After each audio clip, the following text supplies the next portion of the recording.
আসসালামু আলাইকুম ওয়া রাহমাতুল্লাহি ওয়া বারাকাতুহু। বিসমিল্লাহি ওয়াল হামদুলিল্লাহি ওয়াস সালাতু ওয়াস সালামু আলা রাসূলিল্লাহ ওয়া আলা আলিহি ওয়া আসহাবিহি ওয়া মান ওয়ালা ওয়া বা'দ। ফাকাদ ক্বালা আল্লাহু তাআলা ফিত তানসিলিল আজিজ ওয়া ফুরকানিহিল কাদীম। আউযু বিল্লাহি মিনাশ শাইতানির রাজীম। বিসমিল্লাহির রাহমানির রহিম। ওয়ালিল্লাহি আলান নাসি হিজ্জুল বাইতি মান ইসতাতা'a ইলাইহি সাবিলা ওয়া মান কাফারা ফা ইন্নাল্লাহা গানিয়্যুন 'আনিল 'আলামিন। সাদাকাল্লাহুল আযীম।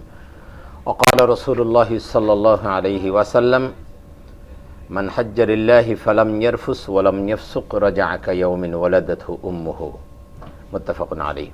সুপ্রিয় দর্শক শ্রোতা, কাছে দূরে বিশ্বজুড়ে যে যেখান থেকে বাংলা ভিশন দেখছেন, আপনাদের সকলকে আন্তরিক প্রীতি, শুভেচ্ছা ও স্বাগত জানিয়ে শুরু করছি আপনাদের প্রিয় অনুষ্ঠান প্রাত্যহিক জীবনে ইসলাম জিজ্ঞাসা ও জবাব। আর বরাবরের মতো আপনাদের সাথে রয়েছে আমি নাজির মাহমুদ।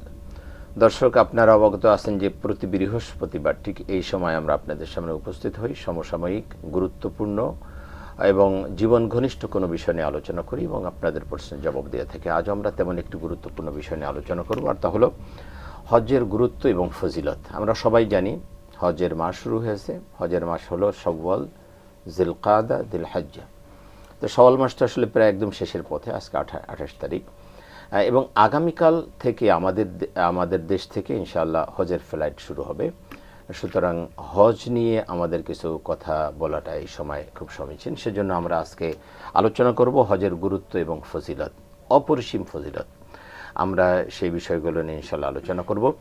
এই বিষয়ের উপর আলোচনার জন্য দেশের বরেণ্য দুজন ইসলামী চিন্তাবিদ আমাদের স্টুডিওতে আমন্ত্রিত হয়ে উপস্থিত হয়েছেন। চলুন তাদের সাথে পরিচিত হই। আমার ডানে রয়েছেন বিশিষ্ট ইসলামী চিন্তাবিদ, শিক্ষাবিদ, গবেষক, মিডিয়া ব্যক্তিত্ব হযরত মাওলানা প্রফেসর ডক্টর মোহাম্মদ আব্দুল কাদির, আরবি বিভাগ, ঢাকা বিশ্ববিদ্যালয়। আসসালামু আলাইকুম ওয়া রাহমাতুল্লাহি ওয়া বারাকাতুহু। ওয়ালাইকুম আসসালাম ওয়া রাহমাতুল্লাহি ওয়া বারাকাতুহু। আমাদের সাথে আরও রয়েছেন উদীয়মান ইসলামী চিন্তাবিদ এবং শিক্ষাবিদ হযরত মাওলানা মোহাম্মদ আব্দুল কাদির তাওহীদ, খতিব, পঙ্গু হাসপাতাল, জামে মসজিদ। আসসালামু আলাইকুম ওয়া রাহমাতুল্লাহ। ওয়ালাইকুম আসসালাম ওয়া রাহমাতুল্লাহি ওয়া বারাকাতুহু। মোস্ট ওয়েলকাম আপনাদের দুজনকে। আমি প্রথমে ডক্টর আব্দুল কাদির আপনার কাছে আসছি। আমরা সবাই মোটামুটি অবগত আছি যে হজের মাস শুরু হয়েছে, কারণ আল্লাহ রসুল সাল্লাল্লাহু আলাইহি ওয়াসাল্লাম বলেছেন যে আল হাজ্জু আশহুরুম মা'লুমাত শাওয়ালুন ওয়া যুলকাদা ওয়া যুলহজ্জা, যে হজের মাস হলো সুবিদিত। আর এটা হলো শাওয়াল, জিলকাদ, জিলহজ্জা, অর্থাৎ শাওয়াল মাস থেকে কেউ হজের নিয়ত করতে পারে। আর হজ তো শুরু হবে আসলে মূলত জিলহজ মাসের 7, 8, 9 তারিখে এই সময়। তো যাই হোক, তো আমরা 8, 9, 10 এই 3 দিন মিলে হজ হয়। তো আমরা আজকে হজের গুরুত্ব এবং ফজিলত সম্পর্কে আলোচনা করবো ইনশাআল্লাহ। আমি হজের গুরুত্ব সম্পর্কে আপনার কাছে জানতে চাচ্ছিলাম যে গুরুত্বটা কেমন। ধন্যবাদ বিজ্ঞ উপস্থাপক। আসলে হজ একটি এত বড় একটা ইবাদত, যেটা আল্লাহ জাল্লা শানুহু আমাদেরকে প্রতিটি মানুষের জন্য, যাদেরকে সামর্থ্য দিয়েছেন, তাদেরকে সারা জীবনে একবার করতে হয়। তার মানে কোনো ব্যক্তিকে যদি আল্লাহ তাআলা প্রচুর সম্পদ দিয়ে দেন, তাকেও কিন্তু আল্লাহ এই কথা বলেন না যে তোমাকে প্রতি বছর হজ করতে হবে। তার মানে হজটা একবার। তো আমরা যেটা বুঝি একবার করে ফরজ, যদি করে সেটা সুন্নাহ, সেটা সুন্নাহ বা নফল হিসেবে পরিগণিত হবে, আদায় হবে। কিন্তু আল্লাহ যে একবার করেছেন, এটি হলো সবচেয়ে বড় গুরুত্ব। এবং সেই গুরুত্বতার দিক থেকে যদি আমরা ভাবি যে আল্লাহ তাআলা ইবাদতগুলো দুটো ভাগে বিন্যস্ত করেছেন। একটা হলো ইবাদতে জিসমানি, আরেকটা হলো ইবাদতে মালি, এবং আরেকটা হলো ইবাদতে মালি ও জিসমানি। 3টা ভাগ। তো একটা আমরা দেখি যে আল্লাহ রাব্বুল আলামিন আমাদেরকে প্রত্যেকে কিন্তু ইবাদতের ক্ষেত্রে বলছেন যে তোমার জীবন দিয়ে এবং সম্পদ দিয়ে। কিন্তু সম্পদ কিন্তু সবাই ব্যবহার করতে পারে না। যাকে আল্লাহ সামর্থ্য দেন তিনিই কিন্তু সম্পদ ব্যবহার করতে পারেন। আপনি যে আয়াতে কারিমা বললেন, আল্লাহ সেখানে স্পষ্ট করেছেন, ওয়ালিল্লাহি আলান নাসি হিজ্জুল বাইতি মান ইসতাতা'a ইলাইহি সাবিলা। যাকে আল্লাহ তাআলা এই পথ অতিক্রমের সক্ষমতা দিয়েছেন, সামর্থ্য দিয়েছেন, সেটা কীরকম? যে ওই যে শাওয়াল, জিলকদ, জিলহজ, এই 3 মাস তিনি সেখানে হজে যাবেন। ওই সময়কালে তার খরচ এবং বাড়িতে তার পরিবার পরিজনদের খরচ, এই সকল কিছু দেওয়ার সামর্থ্য যখন তার তৈরি হবে, তখনই আল্লাহ তার উপর ফরজ করে দিয়েছেন সেজন্য এই হজটা করে।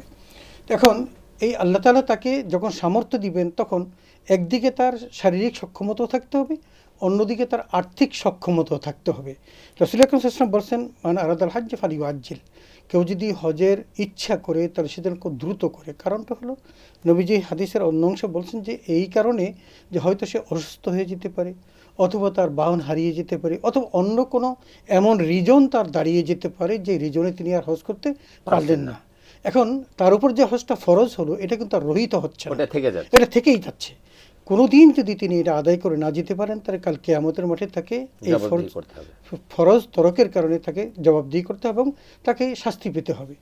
এই জন্য আমাদের দেশের যে রেওয়াজগুলো, এই রেওয়াজগুলো একেবারেই পরিবর্তন করে যাকে যখন আল্লাহ সামর্থ্যতা দেন, যেমন ধরুন আমাদের দেশে কিছু লোক আছেন আর্থিক সক্ষমতা আছে কিন্তু যাচ্ছেন না, বড় চাকরি করেন, বলেন না এখন না, চাকরি করে এসে রিটায়ারমেন্টে গিয়ে তারপর আপনি রিটায়ারমেন্টে যাবেন এবং ফিরে আসবেন, এই সময়টাকে আপনাকে দিল কি? স্যার আপনি আপনার সাথে আমি একটু অ্যাড করতে চাই। আমাদের ঢাকা বিশ্ববিদ্যালয়ের একজন, আমি না বলি, তিনি ওরকম বলতেছিলেন যে না আমি রিটায়ার করি, এলপিআরে যাই, রিটায়ার করি তারপরে হতে যাব।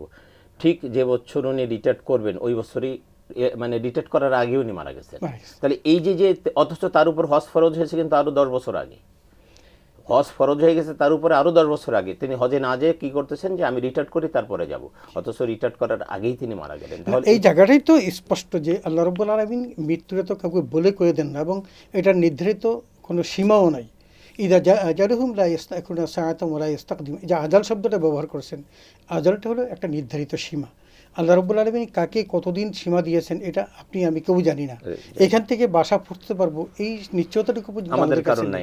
এই জন্য আমাদের যাকে আল্লাহ যখন ফরজ করেছেন তখনই যেন তিনি আদায় করেন এবং এই ফরজের মধ্য দিয়ে তিনি আল্লাহর একটা বিধানকে তিনি বাস্তবায়ন করবেন। আমি আসবো ইনশাআল্লাহ আপনার কাছে। এই যে আল্লাহ আদায় করবেন, হজ হলো মৌলিক, যে ইসলামের মৌলিক 5টি বিধান তার মধ্যে একটি। জি আপনার কাছে আব্দুল কাদের তাওহীদ স্যার যেটা বলতেছিলেন, একটা হাদিস ওইভাবে আছে, মাম্মালাকা যাদা ওয়া রাহিলা তুবাল্লিগু ইলা বাইতিল্লাহ ফালাম ফামাতা আলাইহি আলাইহি আইয়ামুতা ইয়াহুদিয়ান আও নাসরানিয়ান। চমৎকার আমরা বুঝতে পারছি। আল্লাহ রাসূল সাল্লাল্লাহু আলাইহি ওয়াসাল্লাম বলছেন যে যাকে আল্লাহ পাক বাইতুল্লাহ পর্যন্ত পৌঁছানোর সামর্থ্য দান করলেন, অর্থাৎ যে সামর্থ্যের কথা বলা হচ্ছে, শারীরিক সামর্থ্য আছে, আর্থিক সচ্ছলতাও আছে, এরপরেও সে আসলো না, অথচ হজ না করে সে মারা গেল। আল্লাহর হাবিব বললেন সে ইহুদি হয়ে মরলো নাকি নাসারা হয়ে মরলো এটা আসলে আমি জানি না, বা তার কোনো দায় দায়িত্ব আমার উপরে নাই। আল্লাহর হাবিবের শাফাআত ব্যতীত কেউ জান্নাতেই যেতে পারবে না, অথচ তাই হাবিব বলছেন আমি তার কোনো দায় দায়িত্ব আমার উপরে নাই। আপনি কি বলবেন এই বিষয়টি? জি ধন্যবাদ আপনাকে, ধন্যবাদ সম্মানিত দর্শক শ্রোতাদেরকে। অত্যন্ত গুরুত্বপূর্ণ একটি বিষয় আপনি যেমনটি বলতেছিলেন যে আল্লাহ সুবহানাহু ওয়া তাআলা যার উপরে হজ ফরজ করেছেন, রাসূল আরবি হযরত মুহাম্মদ সাল্লাল্লাহু আলাইহি ওয়াসাল্লাম উম্মতের দরদি, তিনি সারাটি জীবন উম্মতের জন্য কেঁদেছেন, এখনও কাঁদছেন রওজাতুল আতহারে। তো সেই রাসূলুল্লাহ সাল্লাল্লাহু আলাইহি সাল্লাম যখন বললেন যে যার উপরে হজ ফরজ হলো কিন্তু সে হজ না করে মারা গেল, সে ইহুদি হয়ে অথবা নাসারা হয়ে মারা যাক, তাতে আল্লাহ এবং আল্লাহ রাসূলের কোনো জিম্মা নেই। এই কথাটুকুই তো একজন মুমিনের হজ করার জন্য যথেষ্ট। এটা অন্তর কাঁপিয়ে দেওয়ার মতন কত বড় যে দুঃখ এবং কত বড় ধমক রাসূল আরবি সাল্লাল্লাহু আলাইহি সাল্লাম দিয়েছেন। এখানে আমি আপনার সাথে আরেকটি জিনিস যোগ করতে চাই। সূরা ফাতিরের 10 নম্বর আয়াতে আল্লাহ পাক রব্বুল আলামিন বলেছেন ইলাইহি ইয়াসআদুল কালিমুত তাইয়্যিবু ওয়াল আমালুস সালিহু ইয়ারফাউহু। আল্লাহ পাক রব্বুল আলামিন এই আয়াতে বলেছেন যে যারা ভালো কথা অর্থাৎ তসবিহ তাহলিল জিকির করার আমালুন সালেহ আই আদাউল ফারিদা, যে এখানে ইবনে কাসির আদ-দামিশকি রাহমাতুল্লাহ আলাইহি লিখেছেন যে ফরজ ইবাদত, যখন একজন মানুষ ফরজ ইবাদতগুলো যখন তার উপরে যে ফরজগুলো হয়েছে সেই ফরজগুলো যখন সে আমল করবে, ইয়ারফাউহু, ওই ফরজ আমল তার সমস্ত জীবনের ভালো কর্মকে আল্লাহর দরবারে পৌঁছিয়ে দিবে। তাহলে যদি কেউ হজ ফরজ হয় তার উপরে, সে যদি হজ আদায় না করে, তাহলে কিন্তু আমরা এক কথায় বলতে পারি যে তার জীবনের বহু নেক আমল যেটা আল্লাহর দরবারে পৌঁছার ব্যবস্থায় বাধাগ্রস্ত হবে। এবং এখানে আরেকটি গুরুত্বপূর্ণ বিষয় হলো যে হজ, এখন আগে দেখতাম যে মানুষ হজ ফরজ হলে 1 লাখ টাকা হলে হজ করা যেত, আমরা দেখতাম। এখন সেটা প্রায় 6 থেকে 7 লাখ, কমের পক্ষে 5 লাখ টাকা লাগে। এখন আমাদের মধ্যে একটা টেন্ডেন্সি হয়ে দাঁড়িয়েছে। আপনি চমৎকার একটা মানে গ্রাউন্ড উল্লেখ করছেন, সেটা হলো যে আসলে কত টাকা থাকলে তার উপরে এখন হজ করা জরুরি হয়ে পড়ে, ফরজ হয়ে যায়, কত টাকা থাকলে? জি, এটা আপনি সর্বনিম্ন আমরা এখন এবছরও যা দেখি যে 5 লাখ, 4.5 থেকে 5 লাখ টাকার নিচে হজ হচ্ছে না। না, এতে তো লাগতেছে 4.5-5 লাখ টাকা তার হজের জন্য, তারপরে তার পরিবারের যে খরচটা সেটা মিডিয়াম অর্থাৎ মধ্যম পন্থায় তার 1 মাস বা 40 দিন সে যেভাবে জীবনযাপন করতো সেটা, তাহলে সেই ক্ষেত্রে ধরেন 1 মাসে আরো ধরলাম যে 5 লাখ, 6 লাখ, সর্বোচ্চ 7 লাখ আমরা যদি একটা রাউন্ড ফিগারও ধরি যে সর্বোচ্চ 7 লাখ টাকা তার কোরবানি এবং হজের জানুষঙ্গিক খরচ মিলিয়ে যদি একজন মানুষের কাছে আমরা একটা আনুমানিক বললাম যে 7 লক্ষ টাকার যদি মালিক হয় তাহলে তার উপরে হজ ফরজ। তার যদি ঋণ বাদ দিয়ে দেনাদায়ক বাদ দিয়ে যদি তার কাছে 7 লাখ টাকা থাকে তাহলে তার উপরে হজ ফরজ হয়ে যাবে। এবং এটা আমাদের অনেকের কাছে কিন্তু আছে কিন্তু তারা হজে যাচ্ছে। এবং এখানে আরেকটি জিনিস আপনার সাথে যোগ করতে চাই, সেটা হলো ফোন নিয়ে আপনার কাছে আসছে। দর্শক আসসালামু আলাইকুম। আসসালামু আলাইকুম। ওয়ালাইকুম আসসালাম। জি, আমি দুটো বিষয় একটু জানতে চাই। প্রথমত যেটা জানা যে হজের গুরুত্ব ফজিলত নিয়ে আমরা আলোচনা করছিলেন, তো হজ করে আসার পর আসলে একজন হাজি তার কিভাবে চলতে হবে এবং হজ করে আসার পর কেউ যদি সঠিকভাবে আমল না করে তাহলে তার হজের গুরুত্ব কতটুকু বজায় থাকবে এই বিষয়টা। আর আরেকটা বিষয় হচ্ছে ইমামের পিছনে নামাজ পড়ার ক্ষেত্রে অনেক সময় দেখা যায় আমাদের 1 রাকাত বা 2 রাকাত নামাজ ছুটে যায়, তো দেখা যায় পরে ইমামের সাথে যদি ভুল করে সালাম ফিরিয়ে ফেলার পর যদি আবার দাঁড়িয়ে ওই রাকাত নামাজ পড়া হয় যে বাদ গিয়েছিল, সেগুলো সেভাবে পড়লে কি হবে কিনা? জি ধন্যবাদ। আমরা পেয়েছি, আপনার প্রশ্নটা পেয়েছি, ইনশাআল্লাহ আমরা জবাব দিব। জি, আপনি যে আলোচনা করতেছিলেন। জি, আমি যেটা আলোচনা করতেছিলাম যে এই যে টাকাটি আপনার সাথে যোগ করতে চাই সেটা হলো যে অনেকে মনে করে যে 7 লক্ষ টাকা শুধু লিকুইড মানি। এটা কিন্তু শুধু যে ক্যাশ 7 লক্ষ টাকা থাকতে হবে তা নয়, তার যদি 7 লক্ষ টাকা পরিমাণ কোনো সম্পদ থাকে সেই সম্পদও কিন্তু এটার অন্তর্ভুক্ত ফরজ হওয়ার জন্য। তাহলে সেই ক্ষেত্রে স্বর্ণ থাকতে পারে, তার জমি থাকতে পারে, যে বসত ভিটা ছাড়া ব্যবহারিক জিনিস ছাড়া সে কিন্তু সেটা বিক্রি করেও হজ করা সম্ভব। আর যদি তার ঋণ পরিশোধ করার মতন কোনো অ্যাবিলিটি থাকে যে আমি ঋণটা পরিশোধ করতে পারবো, তাহলে কিন্তু সে প্রাথমিকভাবে বিক্রি না করে ঋণ করেও কিন্তু তার এই হজটা আদায় করবে, পরবর্তীতে সে ধীরে ধীরে এই ঋণটা পরিশোধ করে দিবে। তাহলে তার মূল কথা হলো হজটা তাকে করতে হবে। অনেকে চিন্তা করে যে আমার কাছে আসেই তো 7 লাখ টাকা, কারণ সব যদি খরচ করে ফেলে আমি চলবো কেমনে সামনে? না, এই চিন্তা করা তো তার দায়িত্ব না, চলার রাস্তা তো আল্লাহ, রিজিকের মালিক আল্লাহ। আর আমরা একটা হাদিস এখানে বলতে পারি, তাবিউ বাইনাল হজ্জ ওয়াল উমরা ফাইন্নাহুমা ইয়ানফিআনিল ফাকর ওয়াদ দুনুব কামা ইয়ানফিল কির। সুবহানাল্লাহ, সুন্দর কথা, যে তার দারিদ্রতা বিমোচন হবে। এই যে যদি কেউ হজ করে তাহলে তার দারিদ্রকে দূর করে দেওয়া হবে এবং তার গুনাহ মাফ হয়ে যাবে। এবং আপনি এই যে হাদিসটা যে এত জীবন্ত, যে আল্লাহ রাসূল বলেন কোন ব্যক্তি যদি হজের সাথে উমরা করে তাহলে তার মধ্যে থেকে 2টা জিনিস দূর করে দেওয়া হয়। এক হলো তার দারিদ্রতা দূর করে দেওয়া হবে, আর তার মধ্যে থেকে গুনাহগুলো দূর করে দেওয়া হবে। আপনি খোঁজ নিয়ে দেখেন, আজ পর্যন্ত অনেক মানুষ বাড়ি করতে যে ঋণী হয়ে গেছে, ব্যবসা বাণিজ্যে লস খেয়ে দেনা হয়ে গেছে, মেয়ের বিয়ে দিতে যে সে দেনা ঋণী হয়ে গেছে বিভিন্ন কারণে, কিন্তু হজ করার কারণে কেউ গরিব হয়েছে দেখাতে পারবে না। হজ করার পরে কেউ কখনো মানে গরিব হয়ে গেছে ও দরিদ্র হয়ে গেছে এরকম নজির পৃথিবীতে নাই। বরং হজের পরে তার আকাশ এবং পাতাল পরিবর্তন হয়েছে। আমার নিজের জীবনে আমি দেখেছি, প্রত্যেকে আমাদের জীবনেও কিন্তু এমনটাই। আমরা হজের আগে এবং হজের পরে আমাদের প্রত্যেকেরই অভিজ্ঞতা আছে এবং আমাদের কাছে বহু এরকম কথা আছে, আমাদের বহু মানুষের জীবনী সম্পর্কে আমাদের অনেক ঘটনাও জানা আছে। এখন সময় সংক্ষেপে এর জন্য আমরা ওদিকে যাচ্ছি না। কিন্তু হজের যে গুরুত্ব এবং ফজিলত, আর আল্লাহ পাক রব্বুল আলামিন তো কারো উপরে কোনো কিছু চাপিয়ে দেন না, বান্দার কল্যাণ হবে এজন্যই আল্লাহ পাক রব্বুল আলামিন এটাকে ফরজ করেছেন। রাইট, আমি আপনার কাছে আসবো। এই দুটো ফোন আছে, আপনি ফোন দুইটা জানতে পেরেছেন যে হজ করার পরে, আমরা দুটোর উত্তর দিই ইনশাআল্লাহ। যে হজ করার পরে এক ব্যক্তি তার জীবনধারাটা কেমন হওয়া উচিত, লাইফ লিডটা কেমন করবে, এবং সে যদি এটা না বজায় রাখে তার হজের মর্যাদা, তাহলে কি পরিণতি বা কি হবে? এখানে গুরুত্বপূর্ণ বিষয় হলো তিনি তো ফরজ আদায় করেছেন, এটা তার ফরজিয়াত আদায় হয়ে গেছে, এটা হলো প্রথম কথা। দ্বিতীয় কথা হলো যিনি হজ করলেন, হজ করার মতন এত গুরুত্বপূর্ণ একটি ইবাদত, আল্লাহ পাক রব্বুল আলামিন বলেছেন ফিহি আয়াতুম বাইয়িনাত, ওখানে স্পষ্ট নিদর্শন আছেন। যেই চোখ দিয়ে তিনি মাকাম ইব্রাহিম দেখলেন, যেই চোখ দিয়ে হাজরে আসওয়াদ দেখলেন, যেই চোখ দিয়ে আল্লাহর ঘর দেখলেন, যেই কদম দিয়ে তিনি নবী রাসূলদের পারাবার জায়গাগুলো, সেই বরকতের জায়গাগুলো বিচরণ করলেন, সেই চোখ, সেই হাত, সেই পা কিভাবে গুনার কাজের দিকে ধাবিত হতে পারে? তার চিন্তা শক্তির মধ্যে আল্লাহর মারিফতের নূর আসবে, এটাই স্বাভাবিক। এবং আরেকটা বিষয় আমি আপনার সাথে আরো অ্যাড করি, আপনি চমৎকার বলছিলেন, আল্লাহ রাসূল সাল্লাল্লাহু আলাইহি ওয়াসাল্লাম বলেছেন যে আল হজ্জুল মাবরুর লাইসা লাহু জাযাউন ইল্লাল জান্নাহ, যে ব্যক্তি যার হজ কবুল করা হলো, আমরা দোয়া করি সবার হজ কবুল হোক, আমিন। তো কবুল করার পরে আল্লাহর হাবিব বলছেন যে তার ঠিকানা হলো জান্নাত, তার প্রতিদান হলো জান্নাত। তো একজন মানুষ সেখানে গেল, সে জান্নাতি হয়ে ফিরে আসলো, তার সব গুনাহ মাফ হয়ে গেল। আল্লাহর হাবিব বলছেন যে হজে গেল, গোনা করলো না, তো সে এমন অবস্থায় ফিরে আসলো যেন তার মা তাকে মাত্র জন্ম দিয়েছে, এরকম নিষ্পাপ। তো এরকম নিষ্পাপ হয়ে জান্নাতি হয়ে ফিরে আসলো, সেই মানুষটা আবার কেন গোনার মধ্যে ডুবে যাবে? এখানে একটি বড় ব্যাপার হলো কি, যে হজ কবুল হয়েছে কিনা এটা বোঝার জন্য একটা চিহ্ন কিন্তু আছে। সেটা হলো যে হজের আগে তিনি যেই আচরণ লালন করতেন, হজ থেকে আসার পরে যদি দেখা যায় যে তিনি ভালো হয়ে গেছেন, পরিবর্তন হয়ে গেছেন, সেই পরিবর্তনটা ভালোর দিকে, তাহলে বোঝা যায় যে তার হজটা আল্লাহ কবুল করেছেন। এবং এখানে আরেকটি বলে রাখি, আপনার যে হাদিস বলেছেন এর সাথেই সাহাবা ইকরাম জিজ্ঞেস করলেন যে হুজুর তাহলে হজ্জে মাবরুরটা কি এবং হজ্জে মাবরুরটা কিভাবে পাওয়া যায়?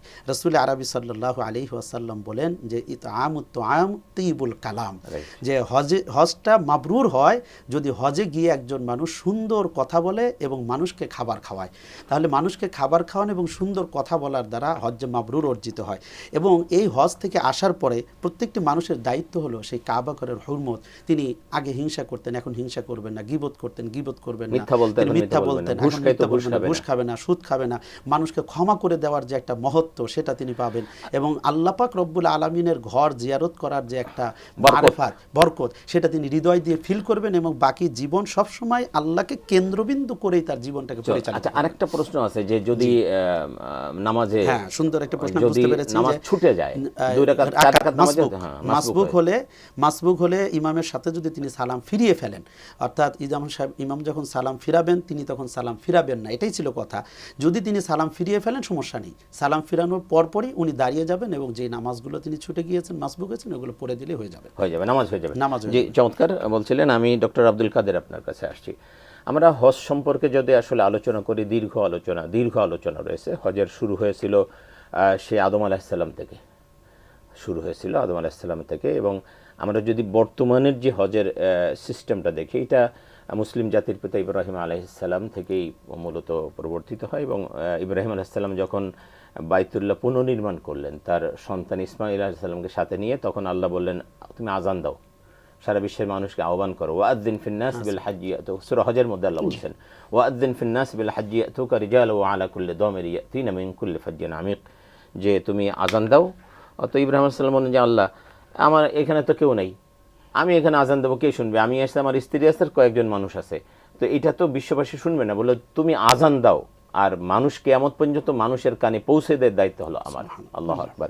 এবং সেই যে ইব্রাহিম আলাইহিস সালাম, জাতির পিতা ইব্রাহিম আলাইহিস সালাম যে আজান দিলেন, আহ্বান করলেন, আজ পর্যন্ত মানুষ সেই ডাকে সাড়া দিয়ে বাইতুল্লাহর পানে ছুটে চলেছে। সব দেখলে মনে হয় যে ওই পার থেকে ইব্রাহিম আলাইহিস সালাম ডাক দিচ্ছেন আর মানুষ স্থানকাল পাত্র ভেদ করে সেই ডাকে সাড়া দেওয়ার জন্য সেখানে ছুটে চলে যাচ্ছে।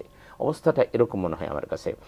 তো এই যে হজের আহ্বান, আপনি আসলে কি বলবেন যে আসলে আমাদের কি পরিমাণ মোহাব্বত থাকা উচিত, বা আল্লাহ যাদেরকে সম্পদশালী করেছেন তাদের আসলে কি করণীয় কি? আসলে বিষয়টা যদি আমরা এভাবে দেখি যে আল্লাহ রাব্বুল আলামিন এই ঘরটা, যেই ঘরটা আমরা এখন তওয়াফ করতে যাই, চুম্বন দিতে যাই, আমরা যে আমাদের হৃদয়ের নিংড়ানো ভালোবাসা উজাড় করে যাই, ইবাদতটা করতে যাই, এই ঘরটা কিন্তু আল্লাহ তাআলা তৈরি করেছেন ফেরেশতাদের মাধ্যমে আদম সৃষ্টির 2000 বছর পূর্বে। তারপর হচ্ছে আদম আলাইহিস সালাম তিনি আবার এটাকে সংস্কার করলেন। তিনি পায়ে হেঁটে 70 বার হজ করেছেন। তিনি শ্রীলঙ্কাতে ছিলেন, সেখান থেকে তিনি হজ করতে পায়ে হেঁটে 70 বার গিয়েছেন। তারপর হযরত নূহ আলাইহিস সালামের মহাপ্লাবনে বিধ্বস্ত হয়, অবকাঠামো ভেঙে যায় এবং মাটির নিচে চাপা পড়ে যায়। আল্লাহ রাব্বুল আলামিন হযরত ইব্রাহিম আলাইহিস সালামকে সেখানে পাঠালেন, তার ছেলেকে। কোনো এক ঘটনা প্রবাহ, সেই ঘটনা আমরা জানি, অনেক বড় ঘটনা।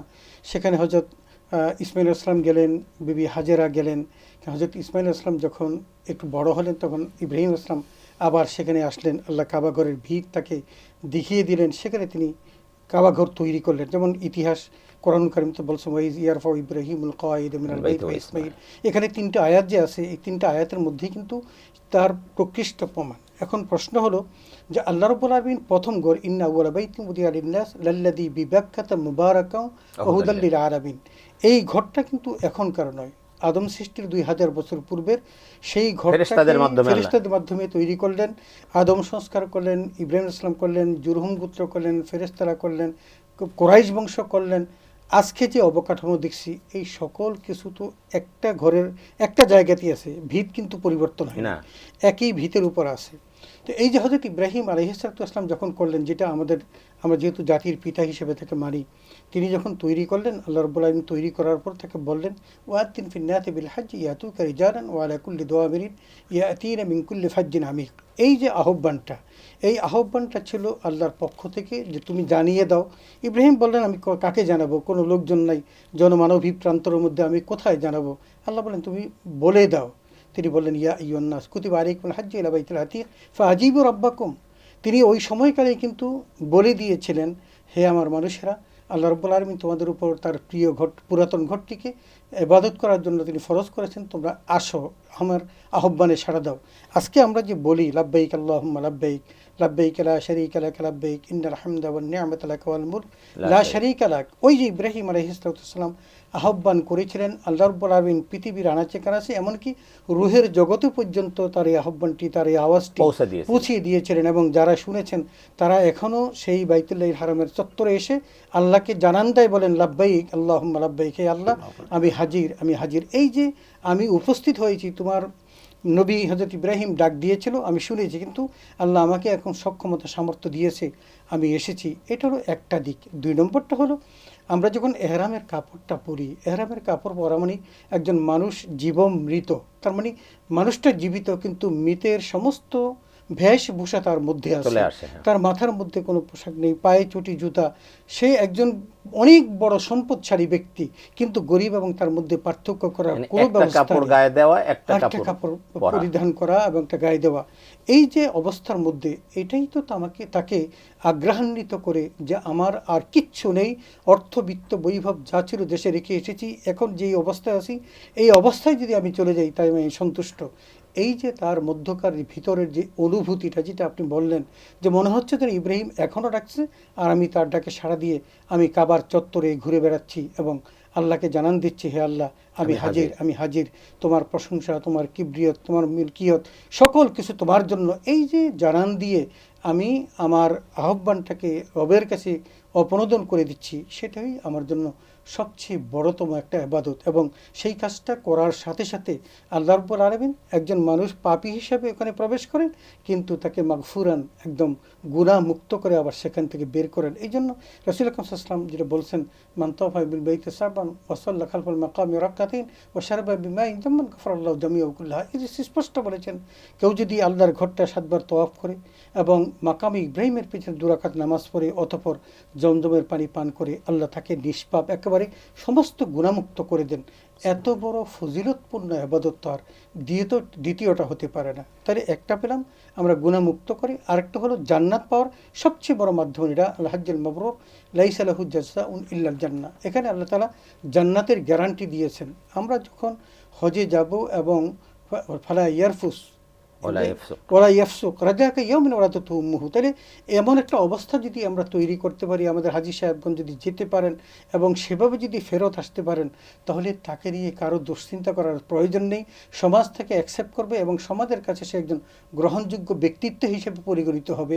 মানুষ তাকে সালাম করবে এবং আল্লাহ রাসূল বলেছেন, সে যখন তাকে দেখবে সালাম করে মুসাফা করবে এবং তাকে বাড়ি পর্যন্ত এগিয়ে দিবে, কারণ তিনি কিন্তু গুনাহমুক্ত। তিনি যা দোয়া করবেন আল্লাহ সেটাই কবুল করবেন। এত বড় সম্মানের পাত্র। এটা তো আল্লাহ রাসূল সাল্লাল্লাহু আলাইহি ওয়াসাল্লাম, তোমরা তার সাথে দেখা করো এবং তার কাছে মাগফিরাতের জন্য দোয়া চাও। আল্লাহর কাছে দোয়া করে, উনি জন্য দোয়া করে যে আল্লাহ এই ব্যক্তিকেও ক্ষমা করে দেন, তাহলে তোমাকেও আল্লাহ ক্ষমা করে দিবেন।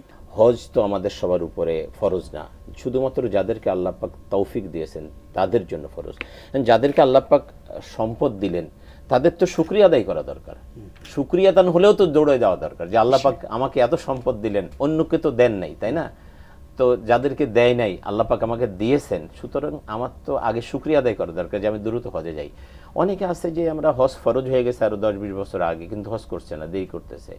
আবার ইদানিং আরেকটা ট্রেন্ড চালু হয়েছে যে হজ না করে উমরা করতেছে, যে 7-8-10 লাখ টাকা খরচ করে হজে যাবো, তার সে পরিবারের সবাইকে নিয়ে উমরা করে আসি। এই বিষয়গুলো একটু যদি বলতেন। জি, ধন্যবাদ আপনাকে। খুব গুরুত্বপূর্ণ একটি বিষয়ের অবতারণা আপনি করেছেন, যে হজ যে ফরজ হয়েছে এটা খুব সুন্দর কথা, যে আমার উপরে যে হজ ফরজ হয়েছে এটা তো আল্লাহর পক্ষ থেকে নিয়ামত, রাইট। কারণ দুইউফুর রহমান, এটা তো সবাই হতে পারবে না। আল্লাহ পাক রব্বুল আলামিন যাকে এই তৌফিক দিলেন, সে যে আল্লাহর মেহমানদারিটাকে গুরুত্ব না দিয়ে পিছিয়ে আছে, এটা তার জন্য নিঃসন্দেহে একটি দুর্নসিবের বিষয়। এজন্য যাদের উপরে হজ ফরজ হয়েছে তারা দ্রুত চলে যাবে। আরেকটি বিষয় আপনি বলেছেন যে অনেকেই দেখা যায় যে 7 লাখ 10 লাখ টাকা লাগে, এটা দিয়ে হজ করতে যেহেতু এত টাকা লাগে, তাহলে উমরা করতে 1 থেকে 1.5 লক্ষ টাকা লাগে, আমি একা যাব কেন, স্ত্রী ছেলে মেয়ে সবাইকে নিয়ে একসাথে আমি যদি উমরাটা করে আসি তাহলে তো সবাই একসাথে একটু দেখা হলো। আসলেও আমাদের গ্রামে একটা কথা একজন বলছেন যে আপনাদের কয়টা নফল একত্রিত করলে একটা ফরজের সমান হবে। তাই আমার এক উস্তাদ ছিলেন, তিনি বললেন যে ভাই আপনাদের দেশে কয়টা সুপারি গাছ একত্রিত করলে একটা নারিকেল গাছ হবে। তো বললো যে না, 1000 সুপারি গাছ এক জায়গায় করলেও তো নারিকেল গাছ হবে না। তখন বললেন যে সারা জীবনের নফল একত্রিত করলেও একটা ফরজের সমান হবে।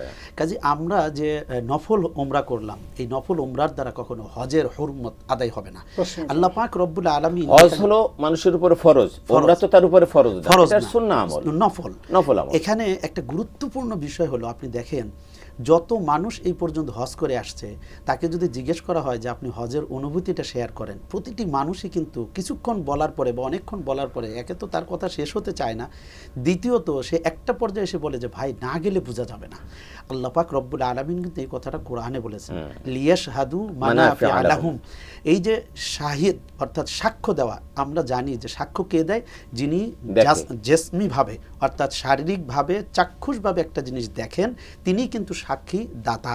এখানে আল্লাহ পাক রব্বুল আলামিন হজের ঘোষণার কথা বলেই লিয়াশহাদু ব্যবহার করেছেন, অর্থাৎ তুমি ওখানে সাক্ষী দাও, অর্থাৎ তুমি মিনা, আরাফা, মুজদালিফায়, কাবার চত্বরে, সাফা, মারওয়ায়, এই বরকতের জায়গাগুলোতে যখন তুমি সশরীরে উপস্থিত হবে, তুমি সেখানে আল্লাহর নিদর্শনগুলো স্পষ্ট দেখতে পারবে। তারা এখানে এসে দেখুক যে তাদের জন্য কত কল্যাণ এখানে। এই কল্যাণটাই হলো ওখানে সশরীরে উপস্থিত হওয়া, না হলে সে বুঝবে না হলে সে বুঝতে পারবে না। এবং এখানে সবগুলো জিনিস বলে কখনো বোঝানো সম্ভব না। এই যে হজের গুরুত্ব ফজিলত আমরা কতটুকুই বা বলতে পারবো না, এখানে আপনি বুঝাবেন কেমন? মনে করেন যে বাইতুল্লাহর দিকে ফিরে আপনি সারা জীবন নামাজ পড়তেছেন, সে বাইতুল্লাহকে দেখার সাথে সাথে আপনার ভিতরে যে একটা আলোড়ন সৃষ্টি হবে, সুবহানাল্লাহ, এটা কি আপনি ভাষা দিয়ে বোঝাতে পারবেন?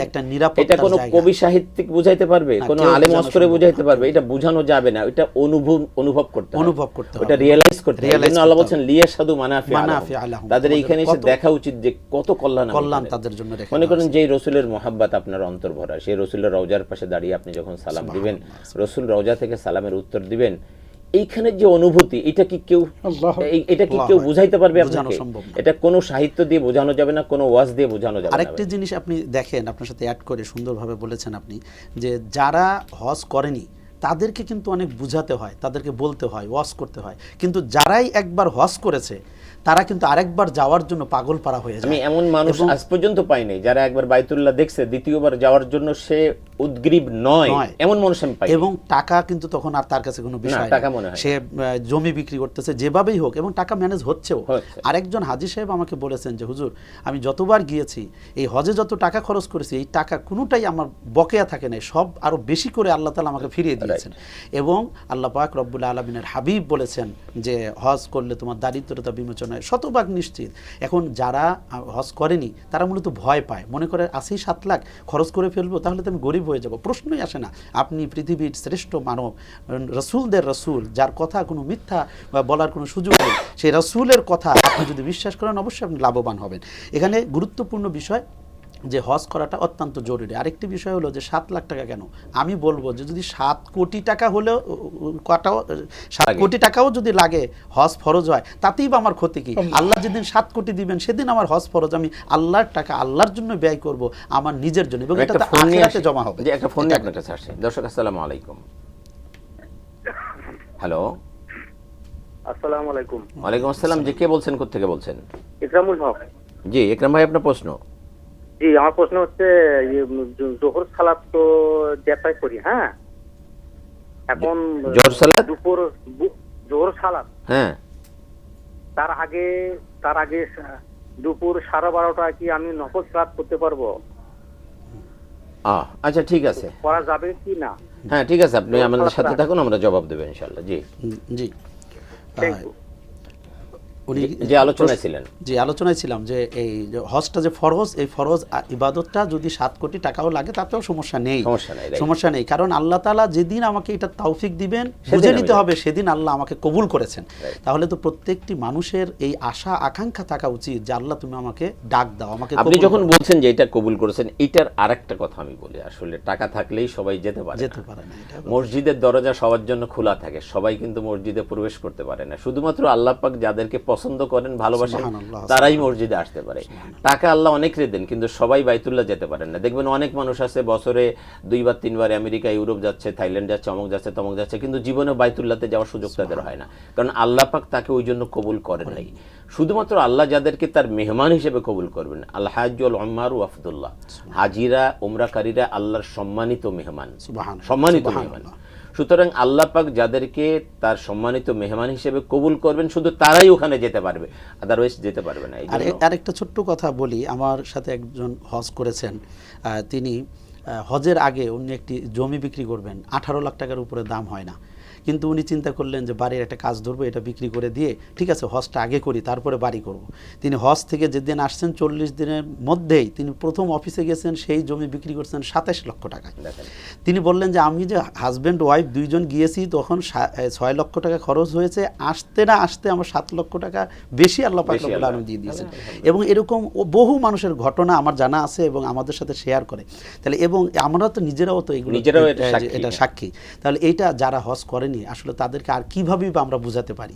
তো সর্বোপরি কথা, আমরা যদি আল্লাহ এবং আল্লাহ রসুলের এই কথাগুলোকে আমাদের মনে প্রাণে ধারণ করি, তাহলে হজ করলে অবশ্যই তার তকদির খুলে যাবে, তার দারিদ্রতা বিমোচন হবে এবং তিনি আল্লাহর মারিফতের আলোয় আলোকিত হবেন, তার সন্তানরা ভালো সন্তানে পরিণত হবে, আদর্শ সন্তানে পরিণত হবে এবং তারা এই ইসলামী শিক্ষাগুলো শেখার কারণে সন্তানগুলো নামাজি পরহেজগার হবে এবং ইসলামটাকে প্র্যাকটিস করার যে একটা সুন্দর অভ্যাস, যেমন তাহাজ্জুদ আগে পড়া হতো না, নামাজ পাবন্দির সাথে পড়া হতো না, এরপরে সত্য মিথ্যার মিশ্রণ হতো, হজ করে আসার পরে কিন্তু প্রত্যেক হাজি সাহেব এই জিনিসগুলো থেকে কিছুটা হলেও কিন্তু ফিরে আসতে পারেন, বিশেষ করে তাহাজ্জুদ নামাজ। এবং অনেক হাজি সাহেব আছেন যারা হজের আগে নিয়মিত নামাজ পড়তেন না, তাহাজ্জুদ পড়তেন না, হজ করে আসার পর থেকে বছরের পর বছর তারা আর এটাকে ছাড়েন না এবং তারা পর্দা মেনটেন করে। অনেক মেয়ে এমন পরিবারের ঘটনা আমি জানি যার স্বামী সর্বদা মদে আসক্ত থাকতো এবং পরিবারের উপরে নির্যাতন করতো, কিন্তু উনি অনেক কষ্ট করে তাকে বুঝিয়ে শুনিয়ে হজ করে আসছেন। হজ করে আসার পরে তার অবস্থা এমন হয়েছে, সে সব তো ছেড়ে দিয়েছেই, তার প্রায় 10 বছর হয়ে গেছে, সে 1 বছরও তার মিস নাই যে রমজানে সে উমরা করে না। আপনি এই কথা বলছেন, আমার কাছে অনেকে আসে যে হুজুরে 5-7 বছর বিয়ে হয়েছে, বিয়ে করছি 5 বছর 7 বছর হয়ে গেছে, এখনো বাচ্চা হচ্ছে না।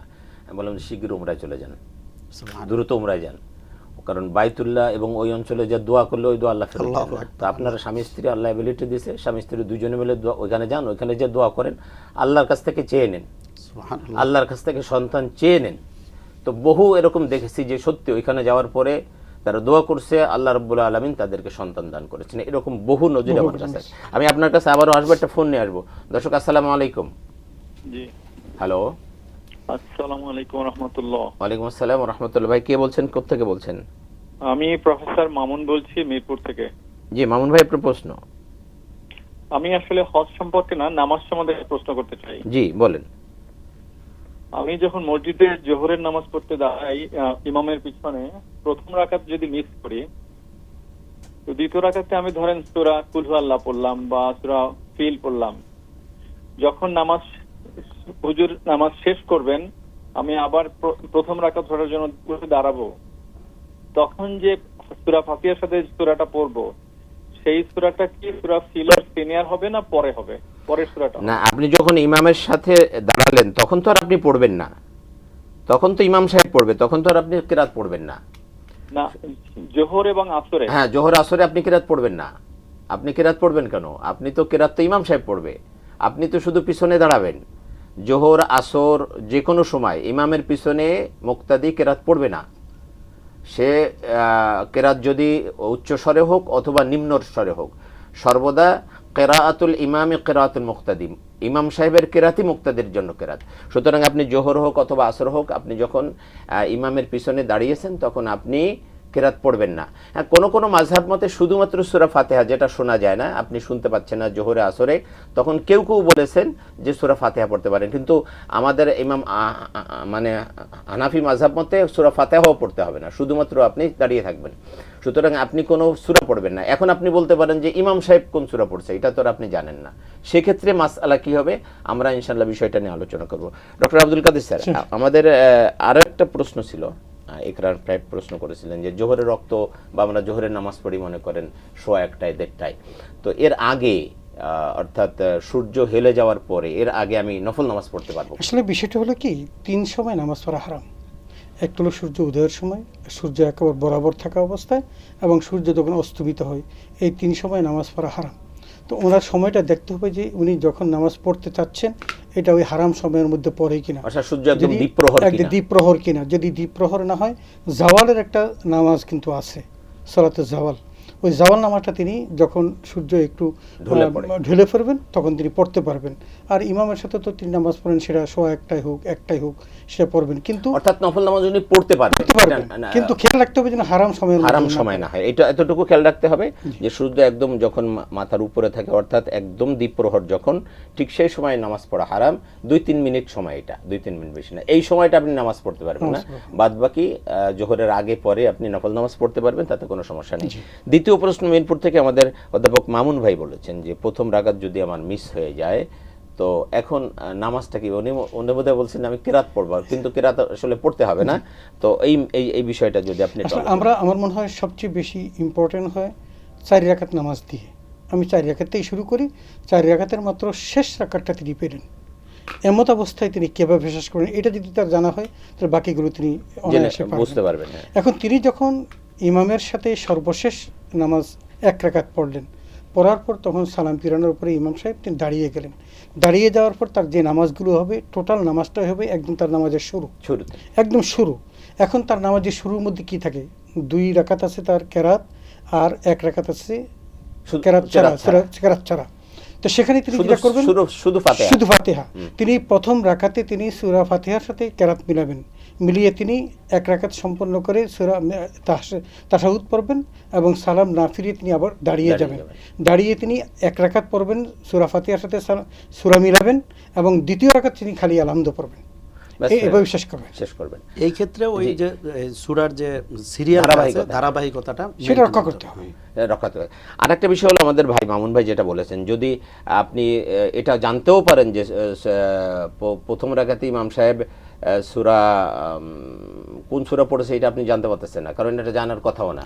জোহরের রাকাতে 1 রাকাত আপনি মিস করে ফেলছেন, এখন ইমাম সাহেব প্রথম রাকাতে কি পড়ছে এটা আপনি জানেন না, আপনি দাঁড়িয়ে 1 রাকাত পড়বেন, ওই রাকাতে আপনি সূরা মিলাবেন। আপনি যে কোনো সূরা পড়তে পারেন, সেটা ইমাম সাহেব যেটা পড়ছে তার আগের সূরা বা পরের সূরা হোক, তাতে কিছু যায় আসে না, নামাজ হয়ে যাবে এবং আপনি পরিপূর্ণ সওয়াব পাবেন, এতে কোনো সমস্যা হবে না। স্যার, আমরা খুব সময় বেশি পাবো না, আমি আপনার কাছে জানতে চাচ্ছি যে হজের বিষয়ে আমরা যে আলোচনা করছিলাম, যে বাইতুল্লাহতে যাওয়ার পরে মানুষের যে অবস্থা এবং ফিরে আসার পরে তার যে অবস্থা, আপনি দেখবেন যে কিছু মানুষ ফিরে আসার পরে হজের আগের অবস্থাও যা ছিল, পরের অবস্থাও একই অবস্থা, বরং কিছু কিছু ক্ষেত্রে দেখা যায় যে হজ করে আসার পরে তার অত্যাচার, তার মানে পাপাচারের মাত্রাটা যেন আরো বেড়ে যাচ্ছে, এরকম অনেক আছে।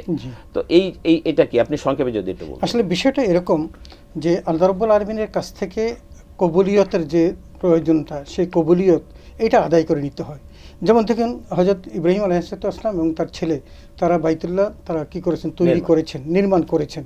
কিন্তু তারপরও তারা কি বলেছেন, রব্বানা তাকাব্বাল মিন্না ইন্নাকা আনতাস সামিউল আলিম, হে আল্লাহ, তুমি আমরা যে কাজটা করলাম এটাকে তুমি কবুল করো। এই কবুলকে প্রার্থনা করাটা, আমরা যেমন নামাজ পড়ি, নামাজ পড়ার পরেও কিন্তু বলি, আল্লাহ যে নামাজটা পড়লাম তুমি আমার নামাজটা কবুল করো, এই দোয়াটা করো, কবুল করো। বিষয়টা হলো যে আল্লাহর কাছ থেকে কবুলিয়তের একটা পারমিশন নিয়ে আসতে হবে, সলিউশন নিয়ে আসতে হবে, এবং এইটা যখন তিনি কবুলিয়তের পারমিশন বা সলিউশনটা নিয়ে আসবেন, তখন কিন্তু তার দ্বারা আর কোনো পাপ পঙ্কিলতা স্পষ্ট কোনো থাকবে না। যেমন নামাজের কথাই ধরুন, আমাদের হাতে সময় নেই, অনেক চমৎকার কথা বলতেছিলেন, আমরা আসলে একদম শেষ প্রান্তে চলে আসি। প্রিয় দর্শক, আমরা যে আলোচনাগুলো শুনলাম অত্যন্ত গুরুত্বপূর্ণ। আল্লাহ পাক আপনাদের যাদেরকে আল্লাহ সম্পদ দিয়েছেন, দেরি করেন না। আপনি মনে করতেছেন 5 বছর পরে আমার কাছে একজন এসে বলতেছে যে হুজুর আমি আরও 3-4 বছর আগের কথা বলতেছে যে হুজুর আমি 2030 সালে হজ করবো বলে নিয়ত করছি। আমি যে আজরাইলের সাথে কি আপনার কন্ট্যাক্ট হয়ে গেছে যে 30 সাল পর্যন্ত বাঁচবেন? তো এখন ফরজ হয়ে গেছে, এখনই করতে হবে, এটা হলো নিয়ম। সুতরাং আসুন আমাদের যাদের হজ ফরজ হয়ে গেছে আমরা দ্রুত হজে চলে যাই। আল্লাহ পাক আমাদেরকে তৌফিক দান করুন। যাদের এখনও ফরজ হয় নাই, মানে আর্থিক সচ্ছলতা নাই, আল্লাহ পাক সকলকে আর্থিক সচ্ছলতা দান করুন সেই কামনা করছি। আগামী অনুষ্ঠান দেখার সাদর আমন্ত্রণ জানিয়ে আপনাদের ইহকালীন পরকালীন কল্যাণ কামনা করে আজকের মতো বিদায় নিচ্ছি। আল্লাহ হাফেজ। আসসালামু আলাইকুম ওয়া রাহমাতুল্লাহি ওয়া বারাকাতুহু।